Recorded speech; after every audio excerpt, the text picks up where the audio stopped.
નમસ્કાર વિદ્યાર્થી મિત્રો, આજે એક બહુ સરસ મજાનો ટોપિક કોષ પ્રકરણ છે. કોષ જીવનનો એકમ, એમાંનું એક બહુ નીટ માટે ઇમ્પોર્ટન્ટ ટોપિક છે જેને આપણે કોષ રસ પટલ અથવા તો કોષ રસ સ્તર અથવા તો જૈવિક પટલ પણ નામ છે, ઘણા બધા નામ છે, પણ આપણે એને સેલ મેમ્બ્રેન અથવા તો કોષ રસ પટલ તરીકે જાણીએ છીએ. હવે આગળના ઘણા બધા ટોપિકો છે, પણ આ ટોપિક બહુ નીટ માટે ઇમ્પોર્ટન્ટ છે. એક વખત પૂછાયેલો જે પ્રશ્ન છે એમાં એક વખત પૂછેલું છે કે કોષરસ પટલ શેનો બનેલો છે? તો કોષરસ પટલ લિપિડ, પ્રોટીન અને કાર્બોદિત. તો આ ચાર જે ઓપ્શન આપેલા હતા એમાંનો એક ઓપ્શનમાં આ પણ આપેલું હતું, લિપિડ, પ્રોટીન અને કાર્બોદિતનો બનેલો હોય છે. તો ખાસ કોષરસ પટલની આપણે સંરચના જોવાની છે. 1950 ના સમય પછી ઇલેક્ટ્રોન માઇક્રોસ્કોપની શોધ થઈ પછી વૈજ્ઞાનિકોએ જે રક્તકણ છે એમની પટલનું જૈવ રાસાયણિક બંધારણની સંશોધન કર્યું અને હવે આપણને ખબર પડી છે કે કોષરસ પટલ છે એ લિપિડ, પ્રોટીન અને કાર્બોદિતનો બનેલો છે. એમના અલગ અલગ માત્રાઓમાં એની હાજરી હોય છે. કોષરસ પટલની જે સંશોધન થયા પછીની જે સંરચના છે એ પ્રમાણે જોવા જઈએ તો દ્વિસ્તરીય લિપિડના એક સ્તર છે, દ્વિસ્તરીય લિપિડનું સ્તર છે, જેમાં ધ્રુવીય શીર્ષ બહારની તરફ હોય છે અને જલ વિતરાગી એ પૂંછડી અંદરની તરફ હોય છે. તો દ્વિસ્તરીય લિપિડના ધ્રુવીય શીર્ષની બહારની તરફ છે, જે બહારના પ્રોટીન છે એની સાથે હાઇડ્રોજન બંધ સાથે બંધાયેલા હોય છે, જ્યારે અંદર જે જલ વિતરાગી પૂંછડી છે એ અંદર હોય છે. સંતૃપ્ત હાઇડ્રોકાર્બનની બનેલી એ જે જલ વિતરાગી પૂંછડી છે એ જલકૃત પર્યાવરણથી રક્ષિત રહે છે. આનો મતલબ એ થાય છે કે આપણને ખબર છે કે કોઈ પણ કોષની અંદર 60 થી 70% પાણીનો હિસ્સો હોય છે.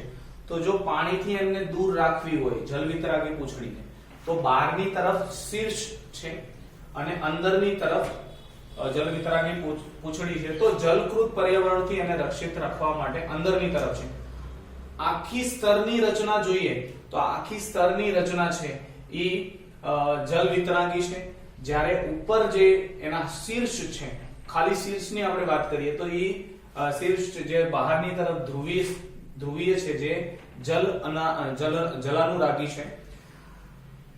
મનુષ્યના રક્તકણની પટલમાં 52% પ્રોટીન અને 40% લિપિડ. તો આપણને કદાચ એ ખ્યાલ આવે કે એવો પ્રશ્ન આવે કે કોના સ્તરની સંપૂર્ણ માહિતી આપણને ખબર છે? તો બધાથી પ્રથમ જ્યારે ઇલેક્ટ્રોન માઇક્રોસ્કોપની શોધ થઈ તો અત્યારે આપણી પાસે જે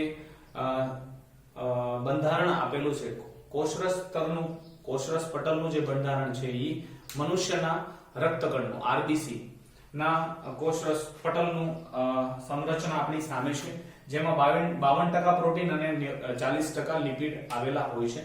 આ બંને ઘટકોમાં થોડી ઉતાર ચઢાવ થઈ શકે.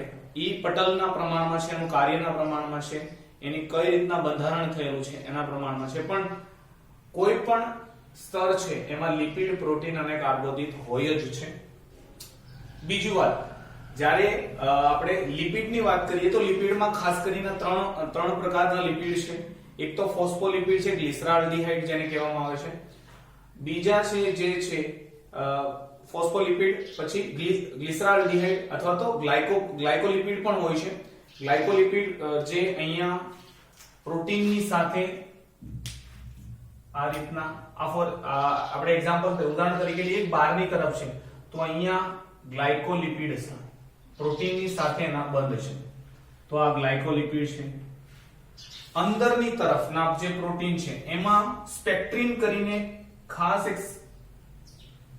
વિશેષ પ્રકારની રચના હોય છે, જે અંદરની તરફ છે અને આ બહારની તરફ છે. આ રીતના આખું કોષ રસ સ્તર આવેલું છે, જેમાં બહારની તરફ ગ્લાયકોલિપિડ પણ હોઈ શકે છે.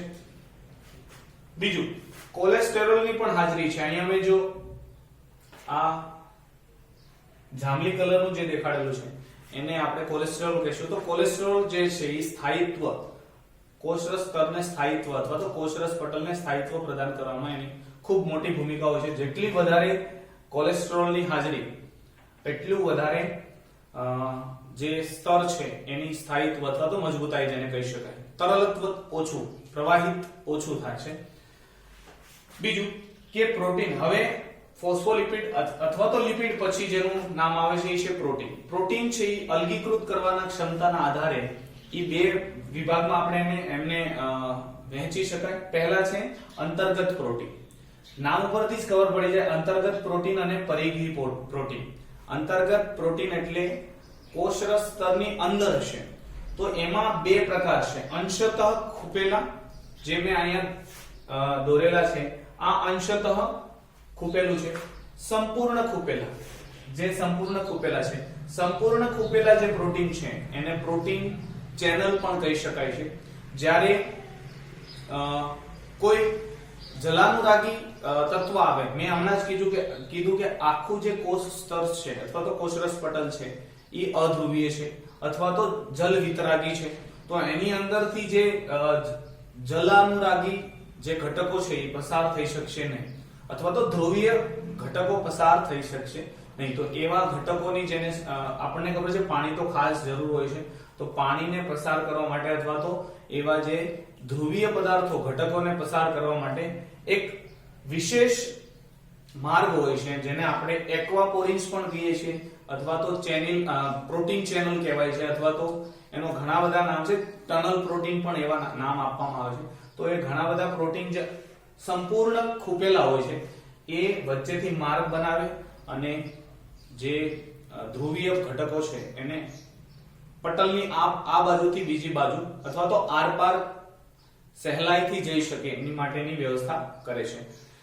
અંશતઃ પ્રોટીન અને સંપૂર્ણ પ્રોટીન, આ બંને પ્રોટીન છે એને અલગીકૃત કરવા અઘરા છે, એટલા માટે એને અંતર્ગત પ્રોટીનનું નામ આપવામાં આવ્યું છે. પરિઘી પ્રોટીન બહાર છે એટલે બહારની સપાટી પર આવેલા છે અને સહેલાઈથી અલગ કરી શકાય છે. એમાં કોઈ બીજા પ્રકારના પ્રોટીન છે નહીં. હવે જ્યારે આપણે જોઈએ તો પ્રોટીન છે એનું પાર્શ્વીય સ્થળાંતર થઈ શકે છે. મતલબ કે આ પ્રોટીન છે અહીંયા નહીં આવી શકે, આ પ્રોટીન છે અહીંયા નહીં આવી શકે, જેને ફ્લિપ ફ્લોપ મૂવમેન્ટ કહેવાય છે. એવા એક બે પ્રશ્નો આવેલા છે, ક્વેશ્ચનો પૂછાયેલા છે નીટમાં. તો જે પ્રોટીન છે, પરિઘી પ્રોટીન છે, એ પાર્શ્વગતિ કરી શકે અથવા તો ત્યાં ફરી શકે, પણ ફ્લિપ ફ્લોપ મૂવમેન્ટ એટલે અહીંથી આ પ્રોટીન અહીંયા, અહીંથી આ પ્રોટીન અહીંયા, એ રીતના જઈ શકશે નહીં. આને આપણે સમજવું હોય તો આપણે ખાસ એને એક ગુલાબજાંબુનું ઉદાહરણ લઈ શકાય. ગુલાબજાંબુની જે ચાસણી છે જેને આપણે ફોસ્ફોલિપિડ અથવા તો લિપિડ દ્વિસ્તરીય કહીશું, અને એની ઉપર જે ગુલાબજાંબુ તરે છે એને આપણે પ્રોટીન કહી શકાય. તો બે પ્રકારના પ્રોટીન છે, અંતર્ગત પ્રોટીન અને પરિઘી પ્રોટીન, એને પણ આપણે જોઈ લીધું. હવે ઘણા બધા મોડેલો, ઘણા બધા વૈજ્ઞાનિકોએ આનો કોષરસ પટલનો જે રચના છે, બંધારણ છે આપવાની કોશિશ કરી છે. 50 કરતા પણ વધારે મોડેલ છે. એમાંનું ખાસ જે સર્વસ્વીકૃત મોડેલ અથવા તો આધુનિક અને બધાએ જેને સ્વીકાર કર્યો છે એવા મોડેલનું નામ છે ફ્લુઇડ મોઝેક મોડેલ. એવું એ મોડેલ આપેલું છે સિંગર અને નિકોલસન, 1972 માં તેમને આપેલું છે. આ પણ એક વખત નીટમાં પૂછાયેલું છે કે ફ્લુઇડ મોઝેક મોડેલ કોણે આપેલું છે, તો સિંગર અને નિકોલસન કરીને બંને જે વૈજ્ઞાનિકો છે આ મોડેલની સંરચના સમજાવેલી છે. ફ્લુઇડ મોઝેક મોડેલ, ફ્લુઇડ એટલે તરલતા, પ્રવાહિતતા. હવે એમાં ઘણો બધો અંતર છે, પાણી અને મધ. તો મધ જે છે એ વધારે ઘટ્ટ છે, તો ફ્લુઇડ એટલા માટે થોડું વધારે ઘટ્ટ પ્રવાહી. મોઝેક એટલે અલગ અલગ એમની ગોઠવણ, જેને આપણે અલગ અલગ ભાત કહીએ, રંગ ભાત. તો જ્યારે તમે ઉપરથી આનો જ્યારે નજારો જુઓ તો અલગ લાગે તમને. આ જે પરિઘી પ્રોટીન છે, અંતર્ગત પ્રોટીનમાં પણ સંપૂર્ણ ખૂપેલા અને અંશતઃ ખૂપેલા પ્રોટીન છે. ગ્લાયકોલિપિડ, ગ્લાયકોપ્રોટીન, એનું પણ તમને જ્યારે ઉપરથી જોવામાં આવે તો એક અલગ અલગ પ્રકારની તમને ગોઠવણ કરી હોય એવું લાગે, એટલા માટે એનું નામ છે મોઝેક. મોઝેક એટલે આ રીતના આપણે જોઈ શકીએ. અલગ અલગ ચિત્રોનું બનેલું કોઈ પણ વસ્તુ છે એને આપણે મોઝેક નામ આપી શકીએ. ફોર એક્ઝામ્પલ અથવા ઉદાહરણ તરીકે આ જે તમારી સામે, હું તો ખાલી બસ આ રીતના જો ભાત કરેલી હોય, અલગ અલગ જગ્યાએ અલગ અલગ પ્રમાણમાં અલગ અલગ ચિત્રોથી બનાવવામાં આવતી ભાતને આપણે મોઝેક કહેવાય. તો આ પ્રમાણમાં ઉપરથી તમને અલગ અલગ ગોઠવણથી અલગ અલગ રંગ ભાત દેખાશે, એટલા માટે એનું નામ પડ્યું છે ફ્લુઇડ મોઝેક મોડેલ. સિંગર અને નિકોલસન, ખાસ યાદ રાખવાનું છે નીટ માટે. 1972 સાલ પણ આપેલી છે, તો આપણે એ પણ ધ્યાન રાખવાનું છે. અને આ પણ છે લિપિડ, પ્રોટીન અને કાર્બોદિત. હવે લિપિડની અર્ધતરલ પ્રકૃતિના કારણે તેની દ્વિસ્તરીય ગોઠવણમાં પ્રોટીન પાર્શ્વીય ગતિ કરે છે. આ તો ખાસ યાદ રાખવાનું છે, એકાદ વખત પૂછેલું છે કે પાર્શ્વીય ગતિ કરી શકે અથવા તો ત્યાં ફરી શકે. ફ્લિપ ફ્લોપ મુવમેન્ટ સંપૂર્ણ રીતના આ સ્તરમાંથી આ સ્તરમાં, આ સ્તરમાંથી આ સ્તરમાં પ્રોટીન છે આવી શકશે નહીં. આના ઘણા બધા કોષરસ પટલના ઘણા બધા કાર્યો છે. એમાંના મહત્વપૂર્ણ કાર્યોમાં કોષની વૃદ્ધિ, આંતરકોષી જોડાણ, નિર્માણ, કોષરસ તંતુ. તમને ખ્યાલ હોય તો બાજુના જે કોષની વચ્ચે જે જોડાણ હોય છે એને કોષરસ તંતુઓ પણ કહેવામાં આવે છે. સ્ત્રાવ કરે છે ઘણી બધી વસ્તુઓનું. અંતઃભક્ષણ, એનું પણ અમીબાનું, તમે ખાસ કરીને અમીબાનું ઉદાહરણ તમે જોયું છે કે એ ખોટા પગથી પગથી અંતઃભક્ષણ કરે છે. અંતઃભક્ષણ બે વસ્તુનું થઈ શકે, પાણીનું પણ થઈ શકે છે અને કોઈ સોલિડ વસ્તુ જેને આપણે ઠોસ વસ્તુ કહેવાય એનું પણ થઈ શકે છે. કોષ વિભાજન પણ કોષરસ પટલનું ખાસ કાર્ય છે.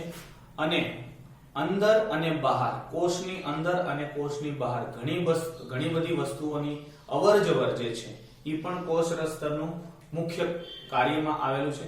તો ઇન શોર્ટ જે વસ્તુ આપણે ધ્યાનમાં રાખવાની છે, લિપિડ, પ્રોટીન અને કાર્બોદિતનું બનેલું છે. બીજું, ધ્રુવીય શીર્ષ જે છે એ બહારની તરફ છે, અંદરની તરફ જલ વિતરાગી જાજા ભાગે સંતૃપ્ત હાઇડ્રોકાર્બનની બનેલી હોય છે. જે પૂંછડી છે એ સંતૃપ્ત હાઇડ્રોકાર્બનની બનેલી છે, એ યાદ રાખવાનું છે. મનુષ્યના રક્તકણની પટલમાં 52% પ્રોટીન અને 40% લિપિડ આવેલું છે. બે પ્રકારના પ્રોટીન છે, અંતર્ગત પ્રોટીન અને પરિઘીય પ્રોટીન. સર્વ સ્વીકૃત મોડેલ, આધુનિક model fluid mosaic model Nicholson અને સિંગર અને નિકોલસન 1972 માં આપેલું છે. પ્રોટીન પાર્શ્વીય ગતિ કરી શકે છે, ફ્લિપ ફ્લોપ ગતિ કરશે નહીં, ફ્લિપ ફ્લોપ મુવમેન્ટ નહીં, અહીંથી અહીંયા નહીં કરી શકે. ઘણા બધા કાર્યો છે. કાર્યો તો આપણને ખ્યાલ છે, કોષ વૃદ્ધિ કરે છે, જોડાણ કરી શકે છે આજુબાજુના કોષો વચ્ચે, ઘણી બધી વસ્તુઓનું સ્ત્રાવ કરશે, અંતઃભક્ષણ, કોઈ પણ વસ્તુને અંદર લઈ શકશે, અને કોષ વિભાજનમાં અને કોષની આપલે અથવા તો વહન જેને કહી શકાય, જે સક્રિય વહન અને નિષ્ક્રિય વહન, જે આપણે આની પછીનો જે ટોપિક છે એ પણ કોષરસ પટલનો એક મહત્વનું કાર્ય કહી શકાય.